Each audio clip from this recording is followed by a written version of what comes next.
El maniquí. El calor de Chihuahua no cae, se asienta. En julio de 1938, el aire sobre la calle Libertad parecía suspendido entre polvo y ladrillo cocido, una capa pesada que se filtraba por las juntas de madera y se adhería a la piel como una segunda epidermis. Dentro de Modas La Popular, la temperatura era apenas 1 grado menor, sostenida por paredes gruesas y por la sombra proyectada de los toldos de lona verde. El interior olía a cera cruda, a cera de abejas pulida y, de fondo, a un olor químico seco y metálico que Lucía nunca lograba identificar con precisión. Lo atribuía al limpiador de cristales o al yeso de los muros. Hasta que dejó de ser solo un olor. Lucía tenía 28 años y una memoria ordenada. Llevaba 3 años trabajando para doña Pascual como encargada de vitrina, corte y atención. Su rutina era geométrica: a las 7:30 descorría el cerrojo interior, a las 8 barría el suelo de mosaico hidráulico, a las 8:15 ajustaba los maniquíes según el esquema semanal de doña Pascual, a las 9 abría las puertas. No había margen para la improvisación. La dueña del negocio valoraba la exactitud. Un vestido mal colgado es una promesa rota, solía decir, mientras pasaba un trapo de franela por el mostrador de caoba. El maniquí central no formaba parte del esquema. Nunca lo hacía. Lo llamaban la Pascualita. Ocupaba la esquina derecha de la vitrina, detrás de un cristal de doble hoja que reflejaba la calle y, al mismo tiempo, permitía ver el interior con una claridad casi hiriente. No era un maniquí común. No tenía la superficie lisa y anónima de los moldes de cartón piedra importados de Europa, ni la rigidez plástica de los prototipos de talleres locales. Su cuello presentaba una ligera curva hacia la izquierda. Las clavículas se marcaban bajo una capa de material ceroso de tono rosado pálido. Los dedos de la mano derecha descansaban sobre la cadera con una tensión muscular que sugería vida reciente. Incluso las uñas tenían bordes irregulares, como si alguien las hubiera limado con prisa. Los ojos eran de vidrio soplado, pero el iris estaba pintado con capas superpuestas de ocre y gris, lo que le daba una profundidad que cambiaba según la hora del día. Lucía nunca lo había tocado. Doña Pascual lo prohibía con una firmeza que no admitía preguntas. Se ensucia con la grasa de los dedos, explicaba. Pero Lucía sabía que no era solo eso. Había una distancia calculada en la forma en que la dueña limpiaba el cristal alrededor de la figura, un movimiento circular, metódico, que nunca rozaba la superficie del torso ni el rostro. Como si temiera romper algo más que el equilibrio. Los primeros comentarios llegaron en agosto. Un vendedor de telas que pasaba por la calle se detuvo a ajustar su sombrero y murmuró a un compañero: «Esa chica parpadeó». El compañero rió. Lucía, desde dentro, oyó la risa pero también el silencio que la siguió. Al día siguiente, una señora de la colonia San Ángel entró a preguntar por un velo y, sin preámbulo, señaló la vitrina. «¿Por qué la tiene con la mirada tan fija? Parece que nos sigue».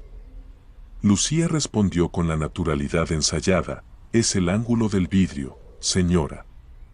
La luz engaña». La señora asintió, pero no volvió. Lucía no era supersticiosa. Había crecido en un pueblo donde las tormentas se leían en el cielo y las malas cosechas en la tierra, no en figuras de escaparate. Sin embargo, comenzó a notar cosas que antes pasaban desapercibidas. El brazo derecho, que el lunes descansaba a 5 centímetros de la cadera, el miércoles parecía estar a 7. La inclinación de la cabeza variaba según la estación.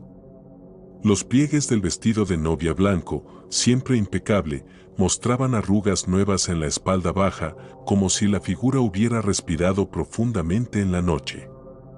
Escribió las observaciones en un cuaderno de contabilidad reutilizado. Fechas, horas, Posición relativa a la marca de sombra en el suelo.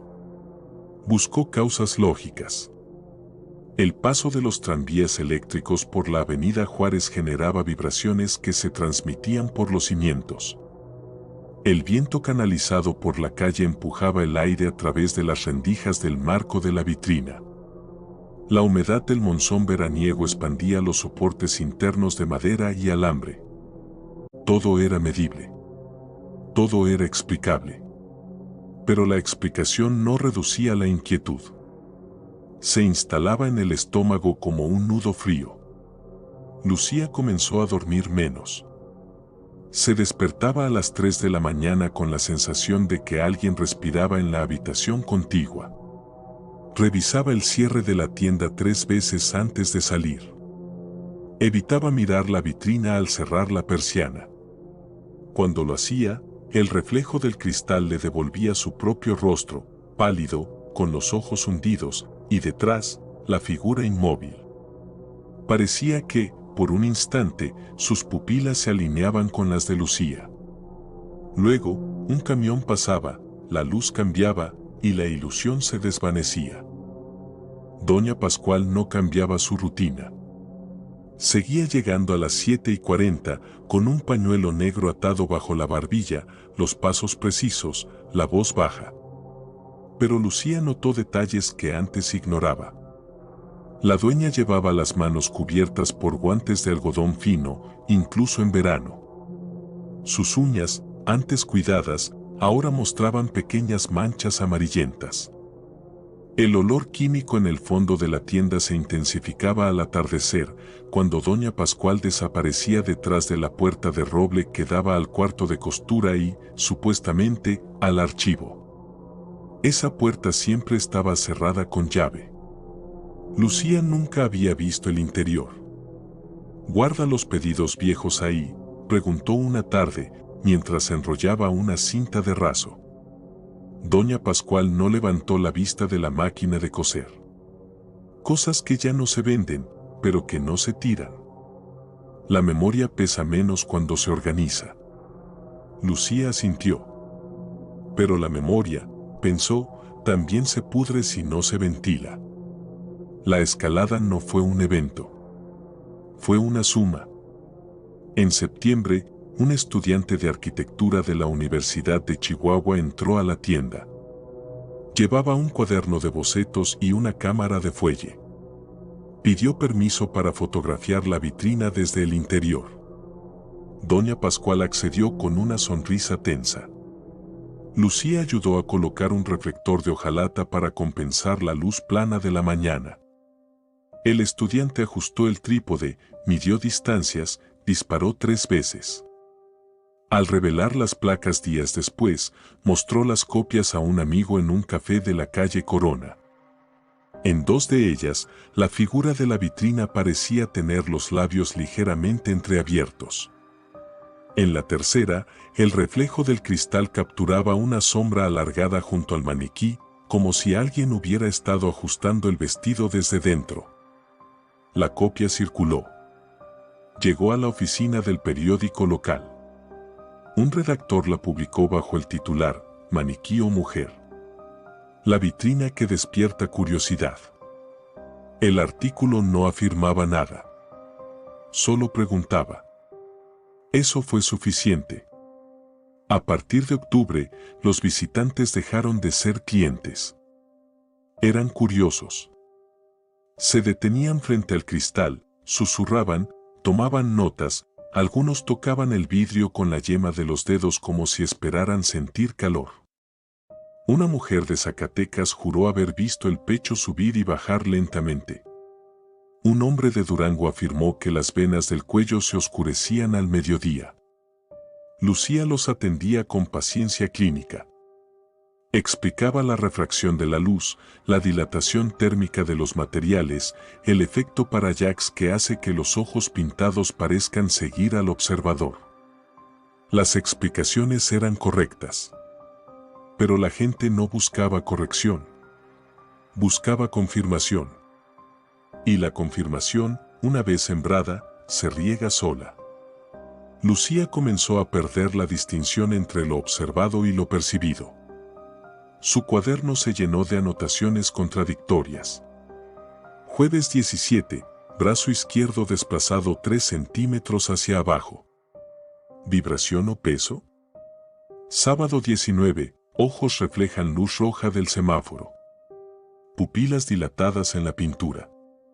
¿Ilusión? Martes 22, olor a almendras amargas en el pasillo. ¿Limpiador nuevo? Escribía con letra cada vez más apretada. Las páginas mostraban tachaduras, círculos, flechas que apuntaban a nada. Su mente, entrenada en el orden, empezaba a trazar patrones donde solo había ruido. Doña Pascual cambió los horarios. Ya no cerraba a las 6. Se quedaba hasta las 8, a veces las 9. Lucía, al salir, oía el sonido de un cepillo suave sobre tela, el crujido de una bisagra, el tintineo metálico de herramientas pequeñas. Una noche, al pasar por la acera de enfrente, vio la luz del cuarto trasero encendida. A través de una rendija mal sellada en la puerta, percibió un vapor denso, casi blanco, que se elevaba lentamente. No era humo. Era humedad cargada de químicos. Lucía se detuvo. El aire nocturno estaba a 18 grados. El vapor salía de un espacio que debería estar seco, ventilado, cerrado. Su pecho se contrajo. No era miedo.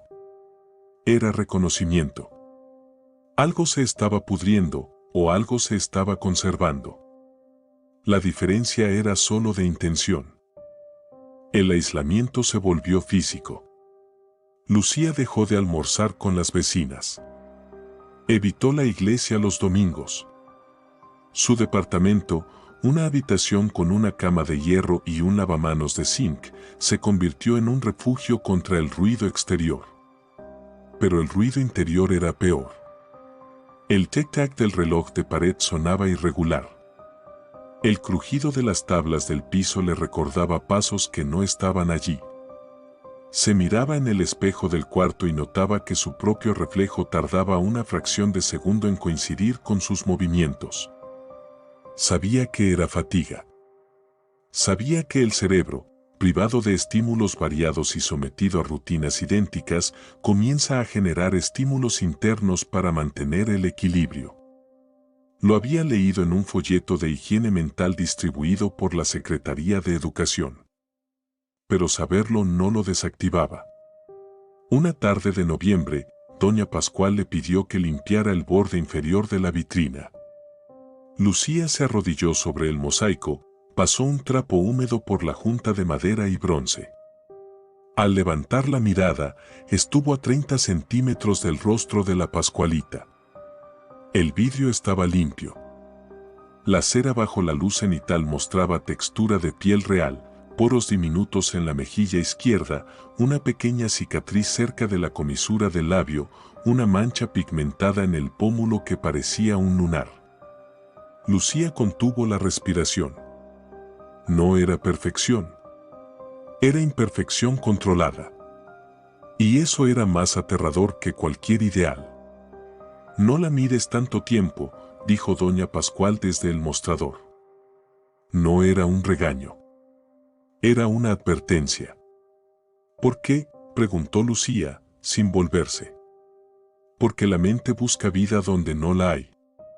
Y cuando la encuentra, no quiere soltarla. Lucía se levantó. Las rodillas le dolían. El trapo chorreaba agua sucia. ¿Y si la hay? Doña Pascual la miró por primera vez sin calcular la respuesta.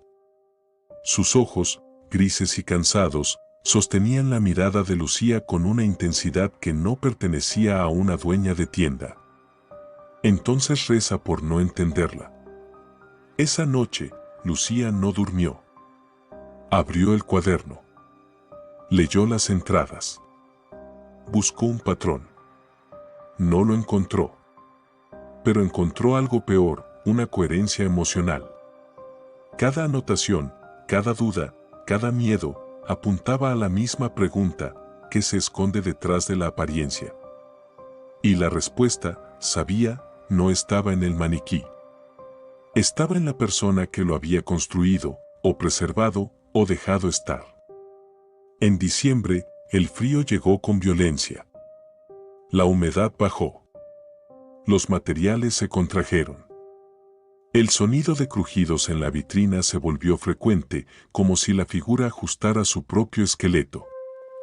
Lucía grabó los sonidos en su mente. Los clasificó: madera, alambre, vidrio. Nada sobrenatural. Todo físico. Pero el cuerpo humano no responde a la física con calma. Responde con adrenalina, con taquicardia, con sudor frío. Lucía comenzó a temblar al cerrar la tienda, a evitar el pasillo que llevaba al cuarto trasero, a soñar con una mujer joven sentada en la oscuridad, con un vestido blanco y los dedos entrelazados sobre el regazo, mirándola sin parpadear. Al despertar, se tocaba la cara. Esperaba encontrar lágrimas. Solo encontraba sequedad. Un cliente habitual, el señor Arriaga, notó el cambio. «Se ve cansada, Lucía». «Es el frío», respondió ella. «No. Es el peso. Las cosas que no se dicen pesan más que las que se gritan». Lucía asintió. Sabía que tenía razón. Pero decirlo en voz alta era cruzar un umbral. Y una vez cruzado, no hay vuelta. El punto de quiebre llegó en enero. Una tormenta eléctrica azotó la ciudad.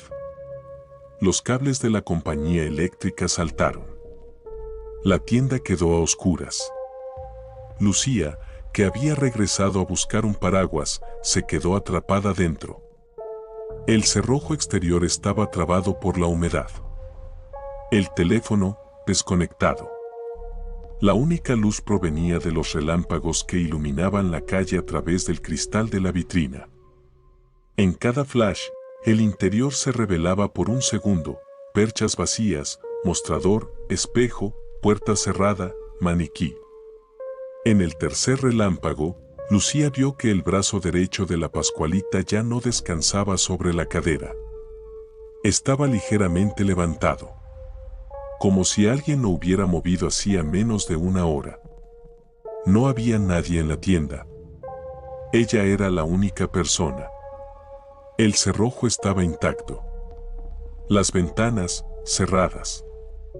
El piso, sin marcas de pasos. Lucía retrocedió. La espalda chocó contra el mostrador. Su respiración se volvió corta, rápida. Sabía que podía explicarlo. El alambre interno se había desplazado por la contracción del frío. La base de madera se había inclinado milímetros. La gravedad hizo el resto. Era mecánica. Era predecible. Pero su cuerpo no creyó a su mente. Sus piernas temblaron. Sus manos buscaron apoyo. Su visión se estrechó. El pánico no es lógico. Es fisiológico. Es el cerebro reptiliano tomando el control cuando el córtex falla. Y en ese momento, el córtex de Lucía falló. No porque la realidad fuera sobrenatural. Porque la realidad humana era demasiado pesada para cargarla sola. Corrió hacia la puerta trasera. La probó. Cerrada con llave. Buscó la llave en el gancho de la pared. No estaba. Doña Pascual la llevaba siempre. Lucía golpeó la madera. Ninguna respuesta. El trueno retumbó. La lluvia azotó el techo. Lucía se deslizó por la pared hasta el suelo. Se abrazó las rodillas. Cerró los ojos. Contó respiraciones. 1, 2, 3. Cuando abrió los ojos, el cuarto estaba iluminado por un rayo prolongado. Y en el reflejo del espejo opuesto, vio algo que no debería estar allí. No era un fantasma. No era un movimiento. Era una grieta en la cera del cuello de la figura. Pequeña. Irregular. Y desde ella emergía un filo oscuro, como tierra húmeda, o tejido oxidado, o algo que ya no era superficie, sino profundidad. Lucía no gritó. No podía. La garganta se cerró. El cerebro, en estado de shock, registró el detalle con precisión clínica. No había horror en el momento. Solo reconocimiento. La figura no estaba viva. Pero tampoco estaba muerta. Estaba en un estado intermedio. Un estado que la humanidad ha creado, ha perfeccionado, ha normalizado. Un estado que exige mantenimiento, vigilancia, silencio. La luz se fue. El trueno se alejó. Lucía se quedó en el suelo, respirando el aire frío, sintiendo el mosaico bajo las palmas, escuchando el goteo de la lluvia en el canalón. Y supo que no podía seguir fingiendo que era solo un maniquí. Porque los maniquíes no se agrietan. Los cuerpos, sí. La verdad no llegó con estruendo. Llegó con llave, con olor, con silencio. 3 días después, Lucía recibió un mensaje escrito a mano: ven a las 6. Cierra la puerta tras de ti. No enciendas la luz. La letra era de Doña Pascual. Temblorosa, pero decidida. Lucía llegó a las 5:50. Llevaba una linterna pequeña, el cuaderno y una decisión que no había tomado, sino que se había formado en ella como un coágulo. Esperó en la acera. A las 6 en punto, la puerta de roble se abrió una fracción. Doña Pascual apareció en el umbral. No llevaba delantal. No llevaba guantes. Llevaba un vestido negro, simple, y el rostro demacrado por la falta de sueño. Entra, dijo. Lucía cruzó. La puerta se cerró. La oscuridad era total. El aire estaba cargado, denso, con ese olor a almendras amargas y a algo metálico que ya no podía ignorar. Formaldehído. Arsénico. Cera de abeja. Alcohol. Conservantes de principios de siglo. Lucía encendió la linterna. Él cortó la penumbra. El cuarto no era un archivo. Era un taller. Y un santuario. Sobre una mesa de madera reforzada yacían herramientas, pinzas de acero, agujas curvas, frascos de vidrio con tapas de corcho, rollos de alambre galvanizado, trozos de cera virgen, un mortero de porcelana con restos de pigmento ocre. En la pared, mapas anatómicos desgastados, diagramas de circulación sanguínea, notas manuscritas con medidas, proporciones, tiempos de secado. En una esquina, una bañera de zinc con tuberías oxidadas y una manguera de caucho. En el centro, un caballete cubierto con una lona. Doña Pascual no la miró. Se acercó a la mesa, tomó un frasco, lo destapó. El líquido dentro era transparente, viscoso. Formalina al 10%, dijo, sin tono. Para fijar. No para revivir. Lucía no habló. Su garganta estaba seca. Sus manos, frías. Mi hija se llamaba María Lucía, continuó Doña Pascual. Tenía 22 años. Iba a casarse el 14 de junio de 1936. El vestido lo mandé a hacer a la Ciudad de México. Seda francesa. Encaje de Calais. 120 pesos. No los tenía todos. Pero los pagaría. Hizo una pausa. Respiró. Esa mañana, mientras se probaba el velo, un alacrán se deslizó por el dobladillo. Centruroides noxius. La picó en el tobillo. Corrimos al médico.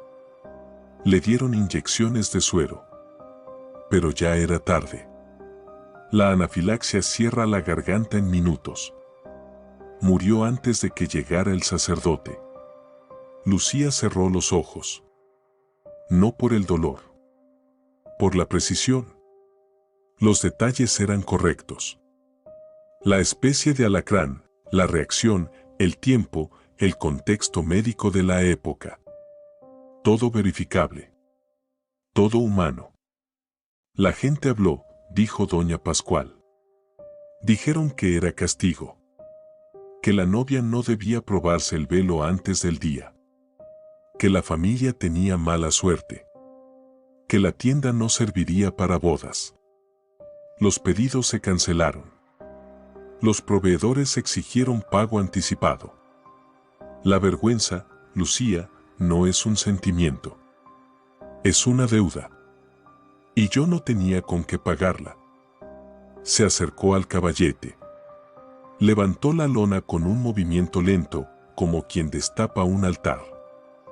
Debajo, no estaba el cuerpo entero. Estaba el torso, los brazos, la cabeza, montados sobre un armazón de alambre y madera de pino. La piel no era piel. Era cera teñida, aplicada en capas sobre un tejido de lino tratado con sales minerales. Los ojos, de vidrio soplado en taller de Guadalajara. Las uñas, de queratina real, extraídas antes del proceso, fijadas con resina. El cabello, natural, peinado, fijado con goma arábiga. Las venas, pintadas con tintas diluidas, siguiendo mapas anatómicos. La cicatriz, real. El lunar, real. La imperfección, deliberada. No era un cadáver embalsamado. Era una reconstrucción. Basada en uno. Pero no era uno. Era una respuesta a un vacío. Contraté a un hombre que venía de Sonora, dijo doña Pascual. Había aprendido de un médico francés que trabajó en la Revolución. Usaba arsénico para detener la descomposición inicial. Formalina para fijar. Cera para cubrir. Alambre para sostener. No es magia. Es química. Y paciencia. Tocó el hombro de la figura con la yema de los dedos. Sin guantes. La guardé en hielo 3 días. La limpié. La preparé. La vestí. La puse en la vitrina. No por morbo. Por necesidad. Si la enterraba, la gente diría que la escondí. Si la quemaba, dirían que la negué. Si la mostraba, la gente creería lo que quisiera. Y yo no tendría que explicar nada. Lucía abrió los ojos.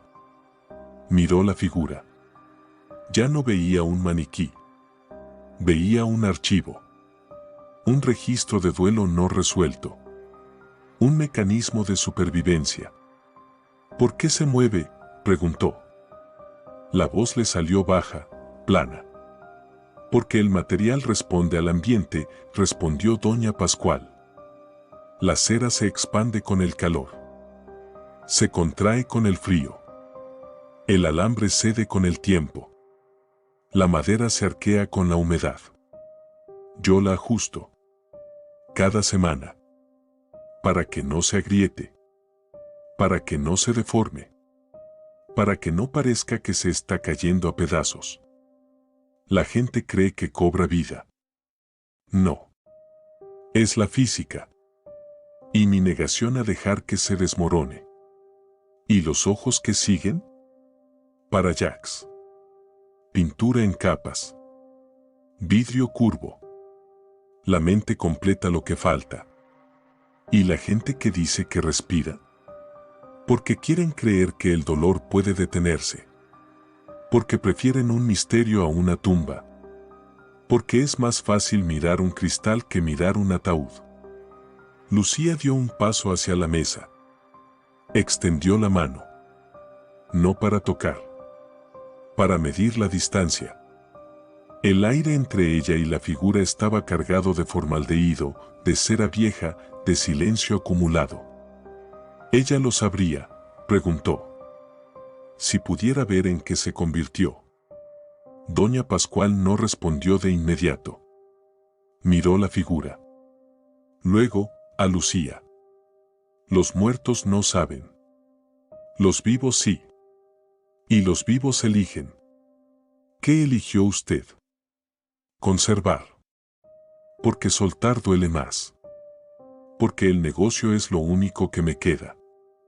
Porque si cierro la tienda, cierro su nombre.